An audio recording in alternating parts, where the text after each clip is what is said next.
নমস্কার বন্ধুরা, গল্পে দীপান্বিতার গল্প পাঠের আসরে আমার আজকের নিবেদন শিবরাম চক্রবর্তীর লেখা একটি ছোট গল্প। নাম এক ভুতুড়ে কাণ্ড। আশা করি আপনাদের শুনতে ভালো লাগবে, সঙ্গে থাকুন। ভূত বলে কিছু আছে? যদি থাকে তো তিনি আমাকে কখনো দেখা দেননি। সে তাঁর দয়া আর আমার ধন্যবাদ। কৃপা করে দর্শন দিলে আমি দাঁড়িয়ে দাঁড়িয়ে তাকে দেখতে পারতাম কিনা সন্দেহ। ভূতদের রূপগুণে আমার কোনো মোহ নেই। তাছাড়া আমার হার্টও খুব উইক, আর শুনেছি যে ওরাও ভারী উইকেড। তবে ভূত কিনা ঠিক জানি না, কিন্তু অদ্ভুত একটা কিছু একবার আমি দেখেছিলাম রাঁচিতে। না, পাগলা গারদে নয়, তার বাইরে সরকারি রাস্তায়। রাঁচির রাজপথ না হলেও সেটাও বেশ দরাজপথ। কী করে দেখলাম বলি। একটা পরশময়ীপদী সাইকেল হাতে পেয়ে হন্ড্রুর দিকে পাড়ি জমিয়েছিলাম, কিন্তু মাইল 7 না যেতেই তার একটা টায়ার ফেঁসে গেল। যেখানে বাঘের ভয় সেইখানেই সন্ধে হয়, একটা কথা আছে না? আর যেখানে সন্ধে হয় সেইখানেই সাইকেলের টায়ার ফাঁসে। জনমানবহীন পথ, জায়গাটাও জঙ্গলি। আরও মাইল 5 যেতে পারলে গাঁয়ের মতো একটা পাওয়া যেত, কিন্তু সাইকেল ঘাড়ে করে যেতে হলে হয়েছে। এমনকি সাইকেল ফেলে শুধু পায়ে হেঁটেও যেতে পারবো কিনা আমার সন্দেহ ছিল। হাঁটতে হবে আগে জানতে পারলে সাইকেলে আমি পাও দিতাম কিনা সন্দেহ। তখনও সন্ধে হয়নি, এই হব। সামনে গেলে 5 মাইল, ফিরতে হলে 7, দুদিকেই সমান পাল্লা। কোন দিকে হাঁটান দেব হাঁ করে ভাবছি। শেষ পর্যন্ত কি হাঁটতেই হবে? এই একই প্রশ্ন প্রায় আধ ঘন্টা ধরে পুনঃ আমার মানসপটে উদিত হয়েছে, আর একমাত্র উত্তর আমি দিয়েছি, না বাবা, প্রাণ থাকতে নয়। অবশ্যই এরকম স্থানে আর এহেন অবস্থায় প্রাণ বেশিক্ষণ থাকবে কিনা সেটাও প্রশ্নের বিষয় ছিল। সন্ধে উতরে গিয়ে বাঁকা চাঁদের ফিকে আলো দেখা দিয়েছে। সেদিন পর্যন্ত এধারে বাঘের উপদ্রব শোনা গিয়েছিল, কখন হালুম শুনব কে জানে। তবু চিরদিনই আমি আশাবাদী, সমস্যার সমাধান কিছু না কিছু একটা ঘটবেই। অচিরেই ঘটল বলে 2-1 মিনিটের অপেক্ষা কেবল, এবং সেই অভাবনীয় সুযোগ নিয়ে সহজেই আমি উদ্ধার লাভ করব। এরকমটা ঘটেই থাকে, এতে বিস্ময়ের কিছু ছিল না। কত গল্পের বইয়েই তো এরূপ ঘটতে দেখা গেছে। আমার নিজেরই কত গল্পে এরকম লিখেছি তার ইয়ত্তা নেই। আর স্বয়ং লেখক হয়ে আমি নিজে আজ বিপদের মুখে পড়েছি বলে সেই সব অঘটনগুলোর একটাও ঘটবে না? কোনো গল্পের নায়ক কি কখনো বাঘের পেটে গেছে? তবে একজন গল্প লেখকই বা কোন দুঃখে যাবে শুনি? সেই অবশ্যম্ভাবী মুহূর্তের অপেক্ষায় আরও আধ ঘন্টা কাটালাম। অবশেষে একটা ঘটনাকর মতো দেখা দিল বটে। একখানা লরি, খুব জোরেও নয় আস্তেও নয়। আস্তে দেখা গেল সেই পথে। রাঁচির দিকে যাচ্ছিল লরিটা। আমার টর্চ বাতিটা জ্বালিয়ে নিয়ে প্রাণপণে ঘোরাতে লাগলাম। শীতের রাত, ফিকে চাঁদের আলো, তার উপর কুয়াশার পর্দা পড়েছে। এই ঘোরালো আবহাওয়ার মধ্যে আমার আলোর ঘূর্ণিপাক লরির ড্রাইভার দেখতে পেলে হয়। লরিটা এসে পৌঁছালো, এলো একেবারে সামনাসামনি। মুহূর্তের জন্যই এলো, কিন্তু মুহূর্তের জন্যও থামলো না। যেমন এলো তেমনিই চলে গেল নিজের আবেগে। রাস্তার বাঁক ঘুরে অদৃশ্য হয়ে গেল মুহূর্তের মধ্যে। অনর্থক কেবল টর্চটাকে আর নিজেকে টর্চার করা। আলোর আন্দোলন করতে গিয়ে হাতও ব্যথা হয়ে গেছিল। ছ্যা, লরিওয়ালাগুলো কি কানা হয়ে লরি চালায় নাকি? যেরকম তারা মানুষ চাপা দেয় তাতে আর বিচিত্র কী? শেষটা কি হাঁটাই আছে কপালে? এই ঝাপসা আলো আর কুয়াশার মধ্যে সাইকেল টেনে পাক্কা 7 মাইলের ধাক্কা। ভাবতেই আমার বুক দূর দূর করতে থাকে। তার চেয়ে বাঘের পেটের মধ্যে দিয়ে স্বর্গে যাওয়া ঢের শর্টকাট। না, কোথাও যেতে হবে না, বাঘের পেটেও না। কিছু একটা না কিছু হতে বাধ্য। অনতিবিলম্বেই হচ্ছে, আর 1 মিনিটের অপেক্ষা কেবল। এর মধ্যে কুয়াশা আরও জমেছে, চাঁদের আলো আরও ফিকে হয়ে এসেছে। আমি নিজেকে প্রাণপণে প্রবোধ দিচ্ছি, এমন সময় দুটো হলদে রঙের চোখ কুয়াশা ভেদ করে আসতে দেখা গেল। বাঘ নাকি? না, বাঘ নয়। 2 চোখের অতখানি ফারাক থেকেই বোঝা যায়। বাঘের দৃষ্টিভঙ্গি ওরকম উদার হতে পারে না।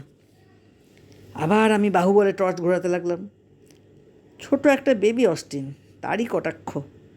আস্তে আস্তে আসছিল গাড়িটা, এত আস্তে যে মানুষ পা চালালে বোধ হয় ওর চেয়ে জোরে চলতে পারে। আস্তে আস্তে গাড়িটা আমার সামনে এসে পড়ল। আমি হাঁকলাম, এই! কিন্তু গাড়িটা থামবার কোনো লক্ষণ নেই। তেমনি মন্থর গতিতে গাড়ি চলতে লাগলো, গাড়িটা গড়িয়ে গড়িয়ে। আমার পাশ কাটিয়ে যাবার দুর্লক্ষণ দেখে আমি মরিয়া হয়ে উঠলাম। না, আর দেরি করা চলে না, এক্ষুনি একটা কিছু করে ফেলা চাই। সে এসপার ওসপার যা হোক, গাড়ির মালিকের না হয় ভয়, ভদ্রতা রক্ষা এসব করার দরকার নেই, কিন্তু আমাকে তো আত্মরক্ষা করতে হবে। অগত্যা আগায়মান গাড়ির গায়ে গিয়ে পড়লাম। দরজার হ্যান্ডেল ঘুরিয়ে ঢুকে পড়লাম ভেতরে। চলন্ত গাড়িতে ওঠা সহজ নয়, নিরাপদও নয়, কিন্তু কি করব, 1 মিনিটও সময় নষ্ট করার মতো ছিল না। কায়দা করে উঠতে হলো কোনো গতিকে। কে জানে, এই হয়তো সশরীরে রাঁচি ফেরার শেষ সুযোগ। সাইকেলটা রাস্তার ধারে ধরাশায়ী হয়ে পড়ে থাকলো। থাকবে, কি করা যাবে?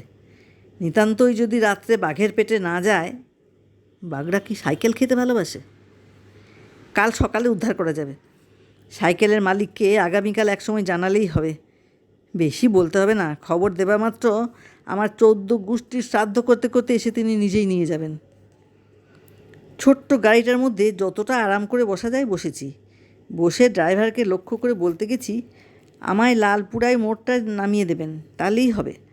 ডাক্তার যদুগোপালের বাড়ির। বলতে বলতে আমার গলার স্বর উপে গেল। বক্তব্যের বাকিটা আর উচ্চারিত হলো না। আমি হাঁ করে তাকিয়ে থাকলাম। আমার 2 চোখ ঠিকরে বেরিয়ে আসতে চাইল। আমার শার্টের কলারটা মনে হলো যেন আমার গলার চারধারে চেপে বসেছে। হাত তুলে যে গলার কাজটা আলগা করব সে ক্ষমতাও নেই। আঙুলগুলো শেষ পর্যন্ত অবশ। সেই শীতের রাত্রেও সারা গায়ে আমার ঘাম দেখা দিয়েছে। যেখানটায় ড্রাইভার থাকবার কথা সেখানে কেউ নেই, একদম ফাঁকা। আমি তাকিয়ে দেখলাম, জিভ আমার টাকরায় আটকে ছিল। কয়েক মিনিট বাদে সেখান থেকে নামতে বাকশক্তি ফিরে পেলাম। ভূত! ভূত ছাড়া কিছু না। আপনা থেকেই আমার মুখ দিয়ে বেরিয়ে গেল।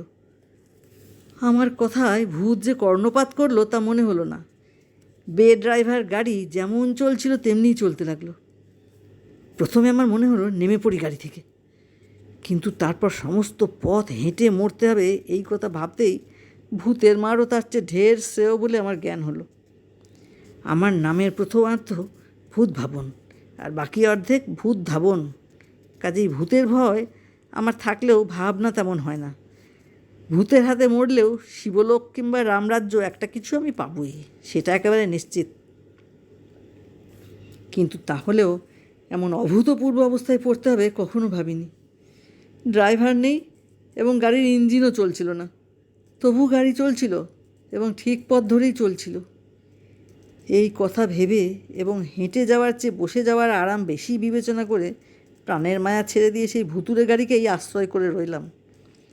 আলস্যের সঙ্গে আমি কোনো দিনই পারি না। চেষ্টা করলেও হয়তো বা কায়ক্লেশে পারতাম, কিন্তু পেরে লাভ।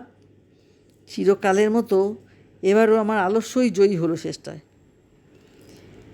ঘন্টা 2 পরে গাড়িটা একটা লেভেল ক্রসিংয়ের মুখে এসে পৌঁছেছে। ক্রসিংয়ের গেট পেরিয়ে যখন প্রায় লাইনের সম্মুখে এসে পড়েছি তখন হুঁশ হলো আমার। হুঁশ হুঁশ করে তেড়ে আসছিল একটা আওয়াজ। রেলগাড়ির আগমনী কানে আসতেই আমি চমকে উঠলাম। আপ কিংবা ডাউন একটা গাড়ি এসে পড়লো বলে অদূরে তার ইঞ্জিনের আলো দেখা দিয়েছে, কিন্তু আমার গাড়ির থামবার কোনো উৎসাহ নেই।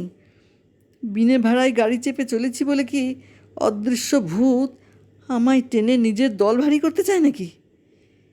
নিঃশব্দে রাত্রির শান্তি ভঙ্গ করে গম গম করতে করতে ছুটে আসছিল ট্রেনটা, তার জ্বলন্ত চোখে মৃত্যুদূতের হাতছানি। আমার গাড়ির হাতলটা কোথায়? এক্ষুনি এই জমালয়ের রথ থেকে নেমে পড়া দরকার, আর 1 মুহূর্ত দেরি হলেই হয়েছে। কোনো ক্রমে হাতড়ে হাতড়ে দরজা খুলে তো বেরিয়েছি, আমিও নেমেছি আর আমার গাড়িও থেমেছে, আর সঙ্গে সঙ্গে সামনে দিয়ে রেলগাড়িটাও গর্জন করতে করতে বেরিয়ে গেছে। কয়েক মুহূর্তের জন্য আমার সম্বিত ছিল না। হুস হুস করে ট্রেনটা চলে যাওয়ার পর আমার হুঁশ ফিরল। না, মারা যায়নি। হুঁশিয়ার হয়ে দেখলাম জলজ্যান্ত রয়েছে এখনও, এবং মোটর গাড়িটাও চুরমার হয়নি, আমার পাশে এই ছবির মতন দাঁড়িয়ে। আমার এবং মোটরটার টিকে থাকা একটা চূড়ান্ত রহস্য বলে মনে হচ্ছে। এমন সময় চোখে চশমা লাগানো একটা লোক বেরিয়ে এলো মোটরের পেছন থেকে। আমাকে একটু সাহায্য করবেন? এগিয়ে এসে বললেন ভদ্রলোক। দয়া করে যদি আমার গাড়িটা একটু ঠেলে দেন মশাই। 8 মাইল দূরে গাড়িটার কল বিগড়েছে, সেখান থেকে একলাই এটাকে ঠেলতে ঠেলতে আসছি। সারা পথে একজনকেও পেলাম না যে আমার সঙ্গে একটু হাত লাগায়। যদি একটু আমার সঙ্গে হাত লাগিয়ে দেন দাদা। ওই লাইনটা পেরিয়েই আমার বাড়ি, একটু গেলেই। ওই যে দেখা যাচ্ছে, আর 1 মিনিটের রাস্তা।